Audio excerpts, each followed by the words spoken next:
You have come here, perhaps drawn not by intellect, but by the subterranean tremble of something ancient that pulses in your blood. Perhaps you heard the whisper of the word empath, and something deep within you stirred a knowing beyond language. If so, then stay. We are not here to celebrate sentiment, nor to soothe with platitudes. We are gathered at the crossroads, where psyche meets shadow, where myth meets marrow. Before we begin, take a moment to like and subscribe. The more you engage and stay with the content, the more YouTube shares these timeless insights with others. By doing so, you're not only helping this channel grow, but also spreading Carl Jung's transformative wisdom to those seeking meaning and inner truth. Let's dive into the depth of the psyche together. The empath, as we explore it here, is not the pastel-colored stereotype of modern self-help culture. They are not simply tender-hearted feelers drifting through emotional tides. No, they are seers, cloaked in skin, initiates of the invisible. They do not just feel, they absorb. They do not merely intuit, they embody. They are living altars for the unspoken griefs of the collective. And often, they do not know it. In this forgetting, in this unknowing, begins their descent. For the true empath is not an ornament of love, but a crucible. They stand in the heart of the world's ache, and the world's ache becomes their own. They hold in their marrow the abandoned gods of strangers, and if they are unaware of this task, they will collapse beneath it. There is a cruelty to this kind of sacred calling, because the unconscious is not gentle. It seeks expression with a hunger that disregards politeness, that cares nothing for your calendar or your comfort. When you are porous, when your psyche lacks the bone structure of boundary, the unconscious floods you. Not just yours, but everyone's. It may come as panic in a grocery store aisle, or sudden tears in a silent room, or rage, primal and formless, passing through like a storm you did not summon.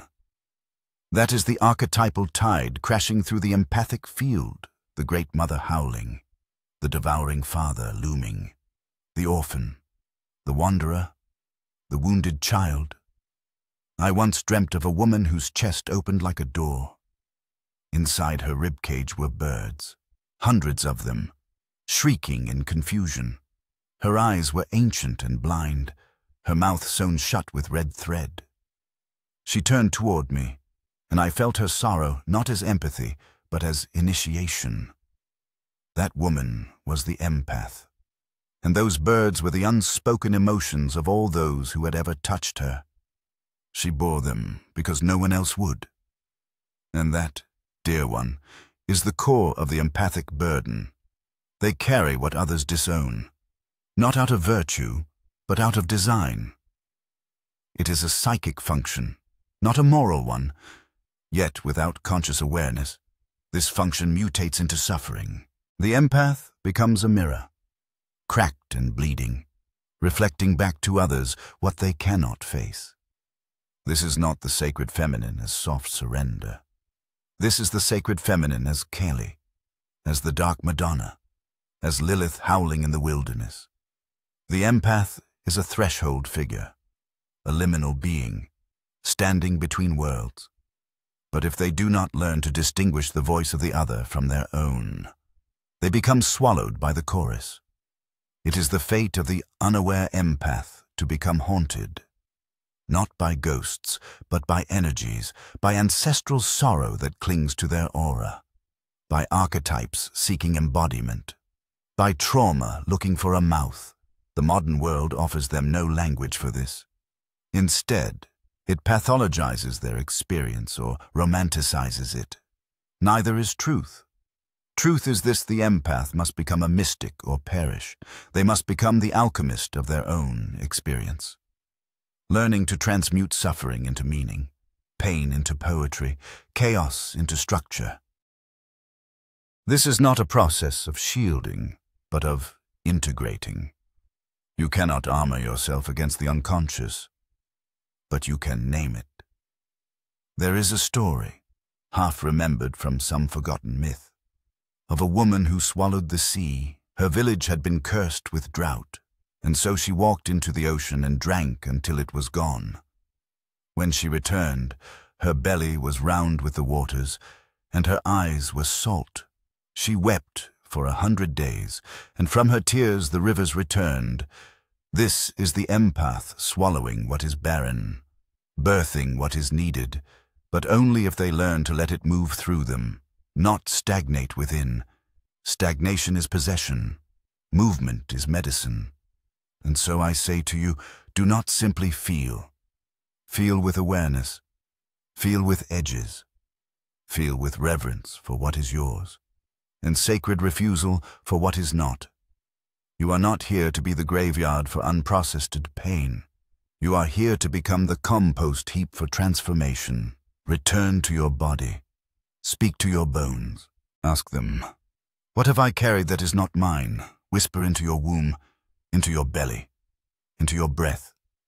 What shadows have taken up residence here, and then wait. Listen, the unconscious does not always answer in words. It answers in images, in dreams, in sudden griefs, in strange symbols. Learn to speak that language. Become literate in your own myth. The empath who becomes conscious is a force of nature. They are not passive. They are priestesses of psyche, warriors of soul.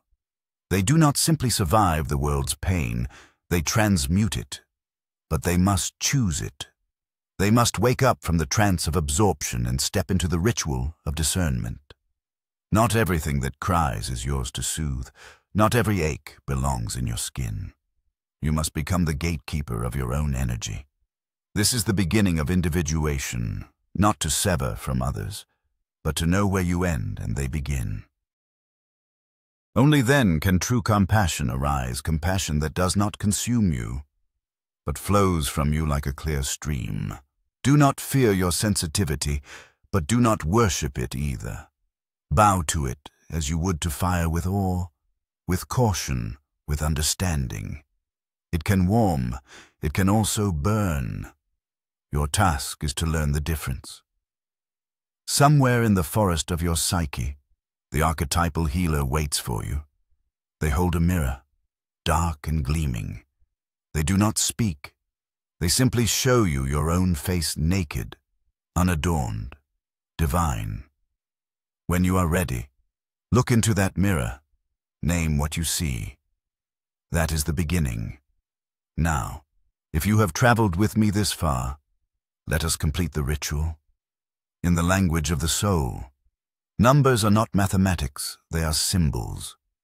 If you feel stirred, transformed, or recognized by this journey, leave a number in the comments below that mirrors your current place on the spiral path. If you are awakening to your gift, type 1. If you are wrestling with its weight, type 4. If you are learning boundaries, type 7. If you are transmuting pain into wisdom, type 9. If you are walking between worlds, forever changed, type 13. These are not mere digits, they are archetypes. Breadcrumbs back to the soul. Choose one with intention. Mark your presence here, and may your journey inward bloom like a midnight rose. Thorns and all. Do you know what happens when a person represses rage for years? It does not disappear. It waits. It finds a home in the psychic field. And when such a person encounters an empath, especially one who is unconscious of their own unresolved anger, that rage jumps. It leaps like fire into dry wood. And the empath, overwhelmed, may begin to feel irritable, depressed, inflamed, not realizing they are carrying a flame that is not theirs. I once treated a woman who cried incessantly every time she entered my office. Tears flowed before words. At first, she believed herself to be wounded by her parents, her lovers, her world. And indeed, there were wounds, but what revealed itself over months of careful descent was this. She had taken on the ungrieved sorrow of her mother, her grandmother, and her lineage of women before her, all of whom were forbidden to cry. She had become the vessel for a generational shadow, and in carrying their sorrow, she had lost the language for her own. Empaths. If you do not delineate what is yours from what is theirs, you will drown in a sea of unnamed ghosts. The gift of feeling is sacred, but sacredness demands structure. The vessel must be strong enough to contain the fire. Otherwise, the fire consumes. There is another dream I must share with you. A man stands in a cathedral made of mirrors. He walks, and each step echoes with unfamiliar voices. He turns to look into a mirror, expecting his reflection, but instead sees a weeping child. Another mirror. He sees a screaming soldier, another dying mother. All these faces stare at him, and he does not know who they are. He begins to scream, "Which one is me?" But the mirrors do not answer. They only reflect. This, too, is the empath lost in the mirrors of other people's inner worlds, unable to remember the face they wore before they began to feel everyone else's pain. If this resonates with you, you must ask, what work have I done to know myself? Not in the way of affirmations or identity labels, but in the crucible of confrontation. Have you stood in your own underworld and spoken to your shadow? Have you acknowledged the parts of you that use empathy to feel important, needed, even holy? Have you faced the dark pleasure that sometimes arises when you are the only one who understands someone else's pain? Yes, even the empath is not exempt from shadow motives. Sometimes the act of helping others is a way of avoiding the self. Sometimes the burden of carrying everyone else's suffering is more comforting than the silence of facing your own. We are strange creatures. We dress our avoidance in virtue, and the unconscious, ever subtle, smiles behind the veil. Empathy is not salvation. It is a threshold. To cross it wisely, you must learn the art of boundaries, not the rigid walls of defensiveness, but the porous yet discerning membrane of the individuated soul. To say, I feel you, but I do not become you. To say, I see your wound, but I do not house it within my psyche. To say, I offer presence, not possession. And this, I believe, is the final aim, not to absorb the other, but to witness them. There is no greater tragedy for the empaths than to become invisible to themselves, to be so deeply merged with the suffering of others that their own soul fades into a whisper. And yet, it happens every day in marriages where one partner carries the emotions of the other like an unpaid servant, in families where the most sensitive child unconsciously becomes the emotional regulator for an entire household, in therapists, teachers, and ministers who confuse compassion with codependence. This confusion is not benign. It is archetypal possession. The empath, without the ballast of inner work, becomes absorbed by the wounded healer archetype, also known as Chiron in myth. And when Chiron rises in the psyche unexamined, it demands suffering as a rite of purpose. One begins to believe they are meant to hurt, that their value lies in their capacity to suffer alongside, or even for others. This is a distortion. It is the shadow of the healer complex, where one's identity becomes tethered to pain, not the conscious, transformative pain of shadow work, but the endless reenactment of unconscious service to the brokenness of others. The empath loses autonomy, not out of kindness, but because the archetype has taken the reins. You must understand, archetypes are not metaphors. They are living patterns of psychic energy, older than language, older than history. When you feel pulled to help, when you feel exhausted after entering a room, when you feel elated by being needed, pause. For these are not simply your feelings. They may be the voices of invisible forces acting through you. The archetype of the savior, the martyr, the mother, Even the seducer of all of these can slip into the unconscious empath and animate them like a puppet on spiritual strings. But puppets do not individuate, they perform, to become whole. The empath must begin the dangerous, sacred act of separation. Separation not from love, but from entanglement. Not from presence, but from fusion. This is not coldness. This is warmth with a spine. It is to stand before another's anguish and say, I will not abandon you, but I will not bleed for you. It is to feel the tidal wave of someone's unspoken grief and say, I will sit beside you, but I will not become the ocean. There is an image that arises now, a dream from one of my patients, a forest, ancient and tangled, with roots that reach like fingers through time in the center, a stone well, deep, bottomless. Around it sit the empaths, men and women, with hands cupped over their hearts, weeping, and in the well, the shadows of those they love. The empaths peer in, hoping that if they cry enough, care enough, they might draw those shadows into the light. But the well has no end, and the tears feed it.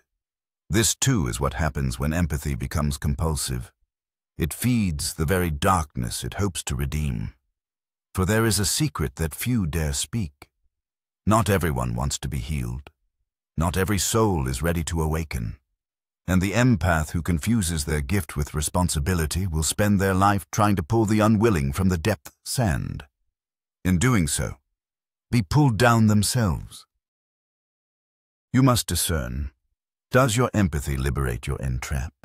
Does your empathy honor the other's path or violate it by insisting they be elsewhere? Even healing can become control when it arises from fear. There are parents whose empathy for their children becomes suffocation, lovers whose sensitivity becomes manipulation, friends whose compassion masks a need to be irreplaceable. All this is the shadow side of empathy, where care becomes currency and feeling becomes power. You may recoil at this. Not me, you say. But if you are truly empathic, you must turn that feeling inward. Ask yourself, where has my gift become a mask? Where do I confuse connection with obligation? Where have I made myself essential to others as a way to avoid being alone with myself? This is not judgment. This is the path of integration. For true empathy is not the taking on of another's pain. It is the witnessing of it without losing one's. It is the art of standing in the fire of another's suffering and remaining unburned. Not through detachment, but through deep-rootedness in the self. And what is this self? It is the totality of who you are, not just your feelings, not just your light, but your shadow, your instinct, your history, your future. The self is not an idea. It is the living center of the psyche around which the archetypes orbit like planets. When the empath finds the center, they cease to be porous. They become anchored. And from that anchor, true compassion flows not as sacrifice, but as strength. But this path is not easy. It demands descent. The empaths must go down into the underworld of their own psyche. They must meet the parts of themselves that enjoy being needed, that fear abandonment so much they merge with others to stay safe, that confuse intimacy with enmeshment. These are not flaws. These are survival strategies born of deep woundings, often from childhood, when sensitivity was either punished or exploited. I have worked with patients whose empathy arose from trauma. A child who learned to read her father's mood to avoid his wrath. A boy who became hyper-attuned to his mother's depression so he could pull her from despair with a joke or a hug. These children became empaths, not from spiritual grace, but from necessity. And that necessity carved into them a hyper-vigilance that they later called a gift. But a gift that grows from fear must be purified. You must ask, who was I before the world told me to feel for others first? What part of me still believes that love must hurt? What would happen if I no longer absorbed the pain around me? Who would I be? And would I still be loved? These are not academic questions. They are initiatory thresholds, and it is here the empath meets their true test to feel and to remain whole, to open the heart and keep the spine, to love without bleeding, to help without hollowing, to see the world's suffering and not be defined by it. This is not detachment, it is mastery. Let me share one final image for now, though many more arise as we speak. A woman stands before a fire. In her hands, a bowl. Around her, a storm rages, voices screaming, winds howling, visions of pain and injustice spiraling through the sky. But she does not tremble. She lowers the bowl to the earth. In it, her own tears. She kneels. She whispers not to the storm, but to herself. I feel you, but I am not you.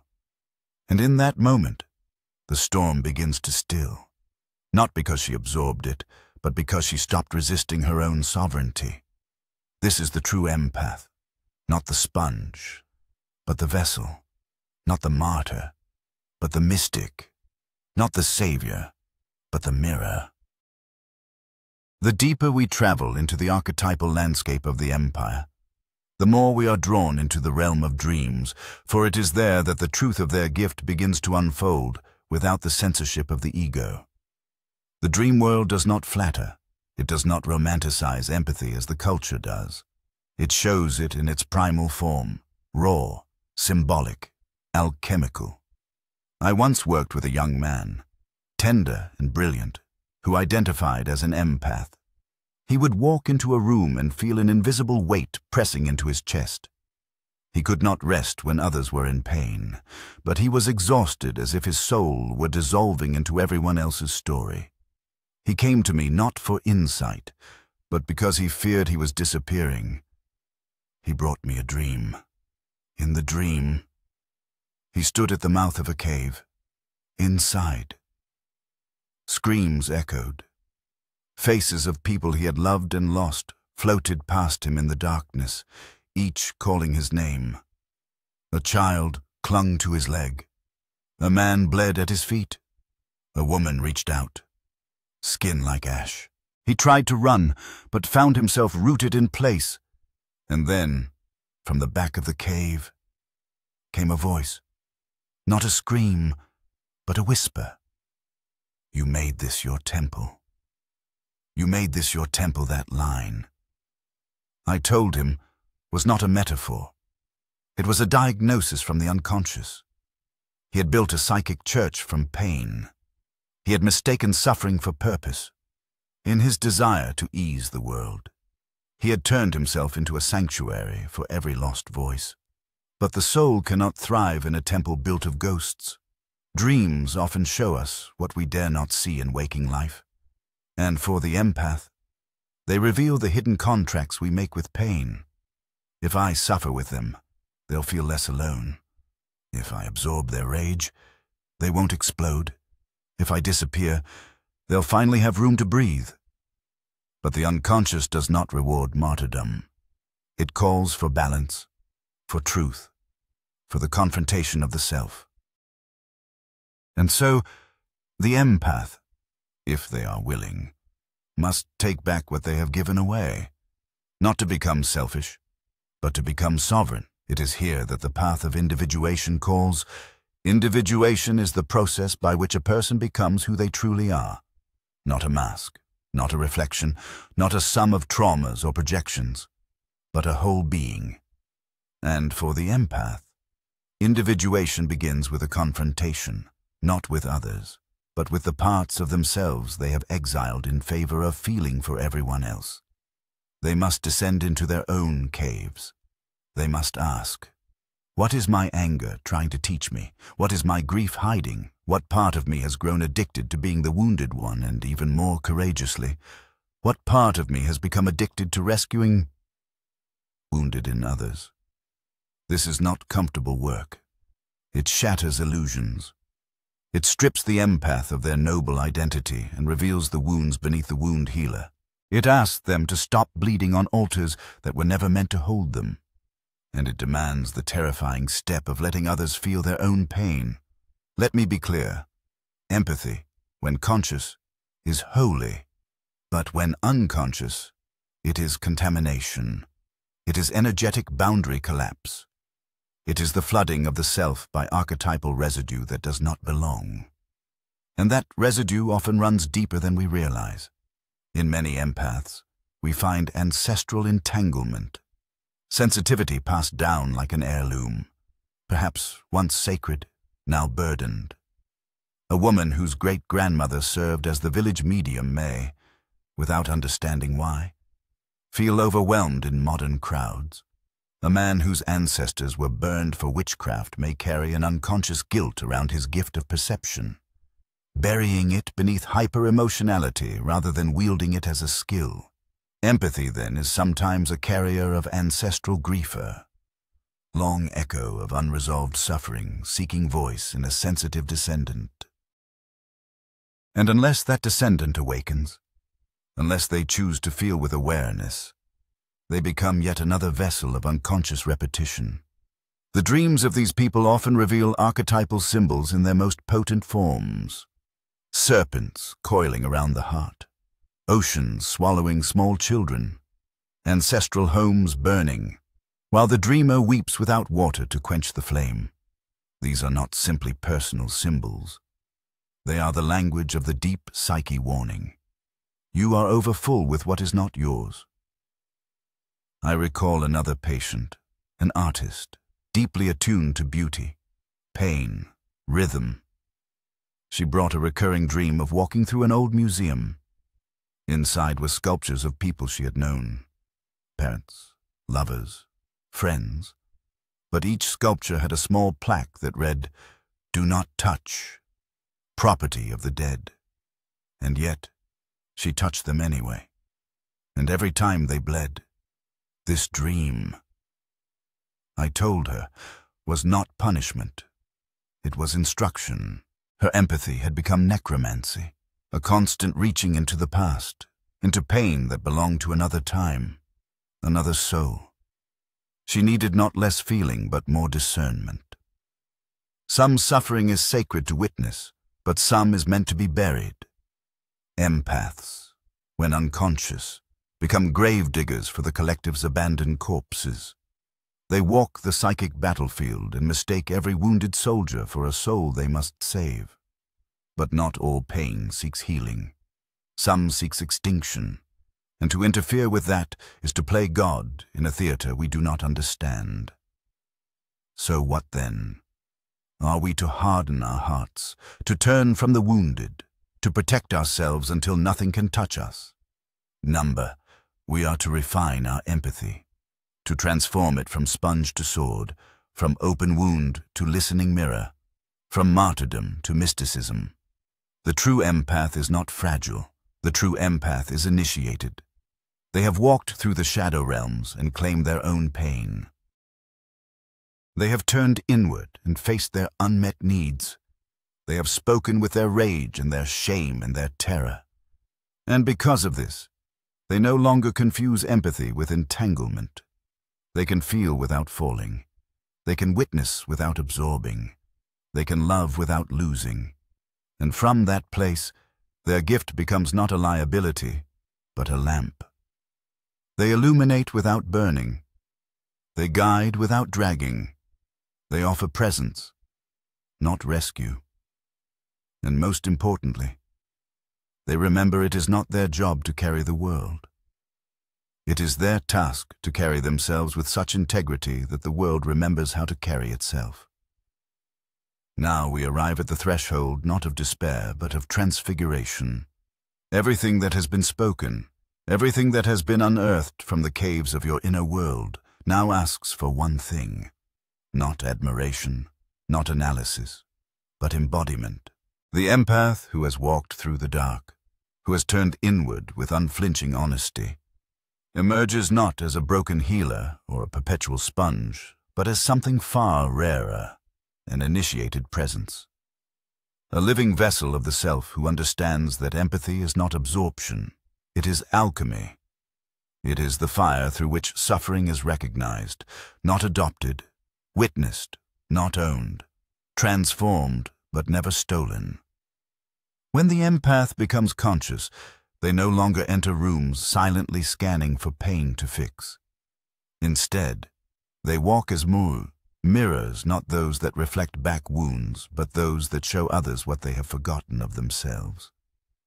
They become what I have called the wounded mystic, not because they continue to bleed, but because their scars have become symbols. Symbols of having survived the union with the unconscious and returned with wisdom. There is a subtle danger here, however, because as the empath becomes empowered, another archetype stirs from the deep, the magician. The one who has seen through illusion and learned the secrets of energetic exchange. The one who can speak to another shadow without flinching. But this magician, if not anchored in humility, begins to believe they are above suffering. They become seduced by insight. They turn wisdom into weapon. Empathy becomes manipulation, and the cycle repeats this time with more clever disguises. So beware. Initiation is not a final badge. It is a lifelong vigilance. To be a conscious empath is to wake up every day and ask, is this mine? Am I feeling or fusing? Am I healing or controlling? Am I present or performing? These questions are not signs of doubt. They are signs of maturity. The conscious empath is no longer afraid to be unsure. They no longer rush to soothe or fix. They allow silence. They allow the other to be broken without rushing in a savior. They trust the psyche's own intelligence, knowing that sometimes pain is the doorway, not the enemy. And what of relationships? Here too, everything shifts. The unconscious empath is drawn to the wounded, the chaotic, the narcissistic. Not because they are naive, but because part of them believes they must prove their worth through endurance. They are pulled to those who mirror their unhealed inner child, the one who learned that love must be earned through suffering. But the conscious empath, they begin to crave clarity. They seek out those who see them, not just need them. They build bonds rooted not in trauma, but in truth.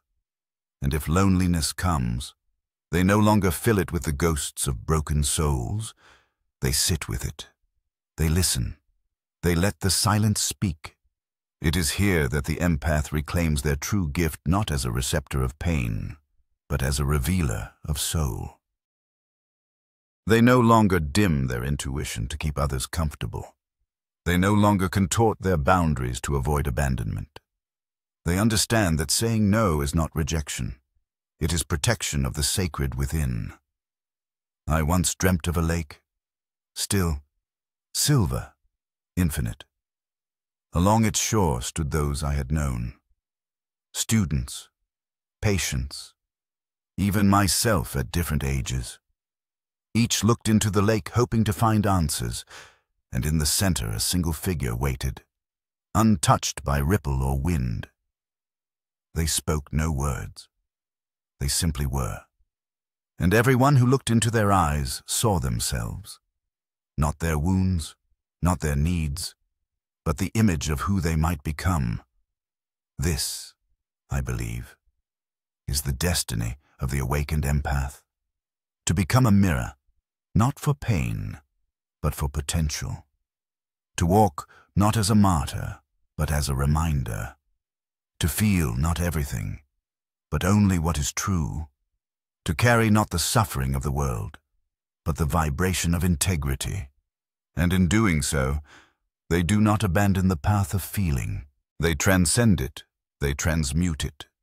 They become what alchemy has always pointed toward. The union of opposites, the heart and the spine. The open palm and the grounded root. The healer and the human. So, if you see yourself in these words, if you have recognized in your own dreams the symbols of overgiving, of emotional hunger, of sacred exhaustion, then I say this not as condemnation, but as invitation. Step back from the shadows that are not yours. Turn inward. Face the silence you have fled. Speak to the parts of you that merge to survive. Honor them, thank them, and then release them. You are not a sponge. You are not a sacrifice. You are not broken for the sake of others' comfort. You are a living threshold, a place where energy becomes meaning, a place where pain is met, not swallowed, a place where empathy becomes wisdom. And if you can hold this subtle fire, this delicate clarity, then you will not only survive your sensitivity, you will sanctify it.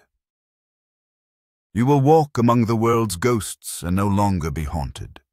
You will witness pain without performing penance. You will feel without falling.